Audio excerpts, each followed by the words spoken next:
जय महाराष्ट्र शेतकरी मित्रांनो, खरीप हंगाम 2023 व 24 या पीक विम्याचे पैसे आता येण्यास सुरुवात झालेली आहे। तर मित्रांनो पहा, स्क्रीनशॉटमध्ये पैसे क्रेडिट होण्यास सुरुवात झालेली आहे।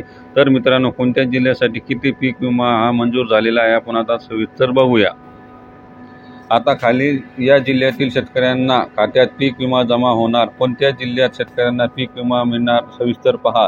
राज्यातील शेतकऱ्यांसाठी एक मोठी आनंदाची बातमी समोर येत आहे, ती म्हणजे राज्यातील काही जिल्ह्यांमध्ये आता पीक विमा मंजूर झालेला आहे। हा पीक विमा डायरेक्ट काही शेतकऱ्यांच्या खात्यात देखील जमा झालेला आहे। आता कोणत्या जिल्ह्यात जमा झालेला आहे आपण आता सविस्तर पाहूया। राज्यातील खरीप हंगाम 2024 मधील पीक नुकसान भरपाई पोटी 22 जिल्ह्यात शेतकऱ्यांना 2,308 कोटी रुपये वाटप करण्यात येणार आहे। यामध्ये मराठवाड्यातील जिल्ह्यांना सर्वाधिक नुकसान भरपाई मिळणार आहे। मराठवाड्यातील या 7 जिल्ह्यांना 1,760 कोटी रुपये विमा मिळणार आहे, तर विदर्भातील 9 जिल्ह्यांना 489 कोटी रुपये भरपाई मिळणार आहे। या तुलनेत मध्य महाराष्ट्रातील जिल्ह्यांना मिळणार असल्याचे समोर आले। पुणे जिल्हा स्थानिक नैसर्गिक आपत्तीकरिता तब्बल 2 कोटी 89 लाख रुपये आहेत।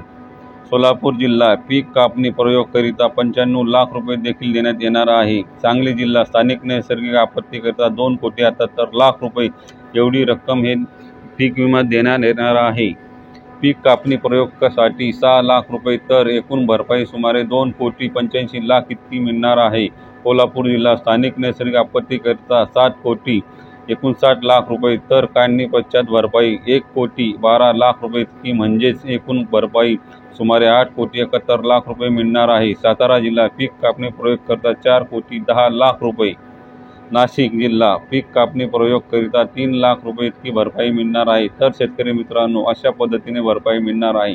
तर मित्रांनो, तुमचा जिल्हा यामध्ये आहे की नाही हे कमेंटमध्ये नक्की सांगा, आणि तुमच्या जिल्ह्याला कधी पीक विमा हा वितरित होणार आहे ते लवकरात लवकर मी तुमच्यापर्यंत व्हिडिओ घेऊन येईल। तरी मित्रांनो, तुम्हाला व्हिडिओची माहिती आवडली असेल तर चॅनलला सबस्क्राईब नक्की करा आणि शेअरसुद्धा करा आणि लाईकसुद्धा करा मित्रांनो।